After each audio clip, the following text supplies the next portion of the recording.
contigo, pero quiero saludar a Mario Isea. Señor Isea, buenos días.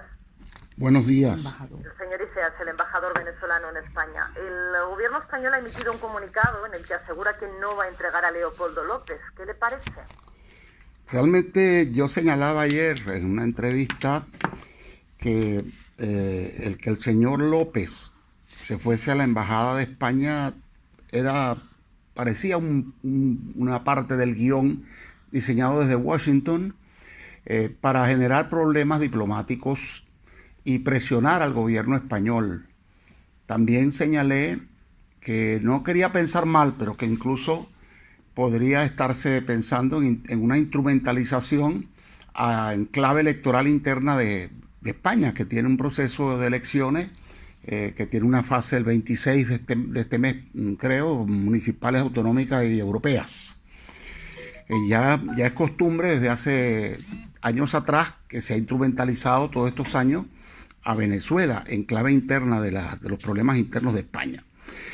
Nosotros sabemos oficialmente que hubo conversaciones entre la Cancillería venezolana y el embajador de España en Caracas, el señor Jesús Silva, y esa reunión tuvo como efecto que se produjo el comunicado de la Cancillería española, pero luego hay una acción posterior donde el señor López, desde la puerta de la residencia del embajador, da unas declaraciones donde señala que van a continuar convocando, alentando a las Fuerzas Armadas a que se insubordinen, que es una... ¿Qué le parecen estas imágenes, embajador? ¿Cuáles imágenes? Las imágenes a las que usted se refería, esas declaraciones de Leopoldo López, ese canutazo, como lo llamamos los periodistas, respondiendo a las preguntas de los medios a la puerta de la residencia del embajador. Lo que no es apropiado es que si es un huésped del gobierno español, las condiciones de los huéspedes en la casa de cada quien las pone el dueño de la casa, no las pone el huésped. Lo que es insólito es que use como base de operaciones para alentar a un golpe de Estado, a un levantamiento militar, después que fracasó su intento del 30 de abril, que ahora no quieren reconocer como intento porque fracasó. Pero allí no estaban jugando a las canicas ni elevando cometas. Allí tenían armas de alto calibre.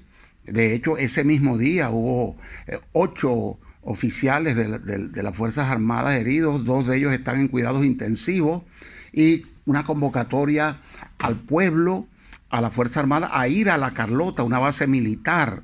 Yo no sé qué pasaría aquí en España si alguien convoca a ir a la base de Rota, por ejemplo, y exponer a riesgos calculados a la población cuando no estaban ni siquiera en la base militar, estaban en las adyacencias y enviaban mensajes. El señor Guaidó lo repetía desde La Carlota, el señor Alberto Federico Rabel, que es el director de comunicaciones del autoproclamado Guaidó, diciendo que las puertas de La Carlota estaban abiertas. Igual señaló Marco Rubio de inmediato, porque hemos denunciado que los voceros reales de este sector muy violento, ultraviolento de la derecha venezolana, son los voceros de Trump: Mike Pence, Bolton, Marco Rubio, Elliot Abrams, ¿no? Y que inmediatamente dijera: las puertas de La Carlota se abren para el pueblo, incitando... Yo le quería preguntar, hablando ahora justamente del papel de Estados Unidos, tanto desde la oposición como desde Estados Unidos, desde el martes, se han venido, digamos, sembrando dudas del apoyo que tiene Nicolás Maduro de la cúpula del régimen. ¿Ese apoyo es cerrado a Maduro? ¿Hay fisura? Fíjense que ese mismo día, el 30 de abril, varios oficiales denunciaron que habían sido convocados bajo engaño. Algunos les dijeron que iban a sofocar una rebelión en un penal, a otros les dijeron que iban a recibir condecoraciones. Y luego que descubrieron la farsa, se retiraron la mayoría de ellos. Esto incluso son declaraciones que aquí no se han mostrado, pero están dadas en los medios de Venezuela, cómo se retiraron algunos de los militares que fueron convocados para el evento de La Carlota, porque se quería simular que había un alzamiento militar. Y desde el 23 de enero, cuando se autoproclamó Guaidó, se ha vendido una falsa información. Incluso yo creo que el ministro Borrell en un telediario lo reconocía. decía, los Estados Unidos en particular creyeron que al autoproclamarse Guaidó y que ellos lo reconocieran, igual que el Grupo de Lima, se iba a producir una sublevación de las Fuerzas Armadas y un estallido social. No ha ocurrido ninguna sublevación de las Fuerzas Armadas. Pero la oposición insiste en que va a ocurrir, que es la grieta que se irá agrandando. ¿Usted qué opina? Hace 5 años que Leopoldo López está diciendo eso. Es su grupo Voluntad Popular el que ha impedido el diálogo, el que mantiene esa tesis de incendiar el país hasta que el gobierno caiga. Así lo propuso en febrero del 2014 en la operación La Salida, y han pedido reiteradamente intervención militar en el país. Sus voceros, los voceros de ese sector que está conspirando desde el 2002. En el 2002 apareció Leopoldo López protagonizando con Julio Borges, Capriles. En el 2007, siendo alcalde, por las televisoras pidió a los estudiantes manifestar de manera no pacífica. Lo no pacífico es lo violento, pero recibió una amnistía, un decreto de amnistía del presidente Chávez, a quien llamaban tirano, etcétera, y por eso no pagó cárcel por sus delitos de todos esos años. Es reincidente. No quieren elecciones. Es falso que quieran elecciones.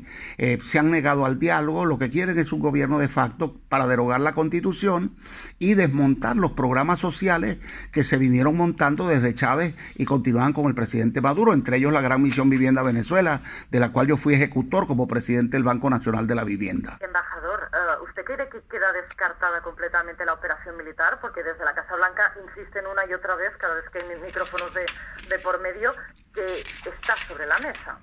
Lo que sabemos del accionar de quienes tienen el poder en los Estados Unidos, que no es el pueblo norteamericano, es que son capaces de cualquier locura cuando ven en peligro sus intereses. Ellos piensan que América del Sur es su patio trasero, que las riquezas naturales de todo el continente les pertenecen, quieren un modelo hegemónico unipolar que se está desmoronando, y entonces desarrollan una guerra psicológica, mediática, política, financiera, ahogando a nuestro pueblo. Nos están aplicando sanciones peor que con la ley Helms-Burton. Yo llamo la atención de Europa, de España, así como el señor Trump está presionando a Cuba, indirectamente está sancionando a España, a Francia, a todos los países que tienen inversiones en Cuba, por ejemplo. Es una aplicación extraterritorial del derecho, es la violación del derecho internacional. Es momento de reflexionar y rectificar una decisión errada, reconocer un autoproclamado. Es como si en Francia se reconociera un chaleco amarillo autoproclamado, o se hubiera reconocido aquí el 15M a alguien que se hubiese autoproclamado en la Puerta del Sol. Eso no tiene pies ni cabeza.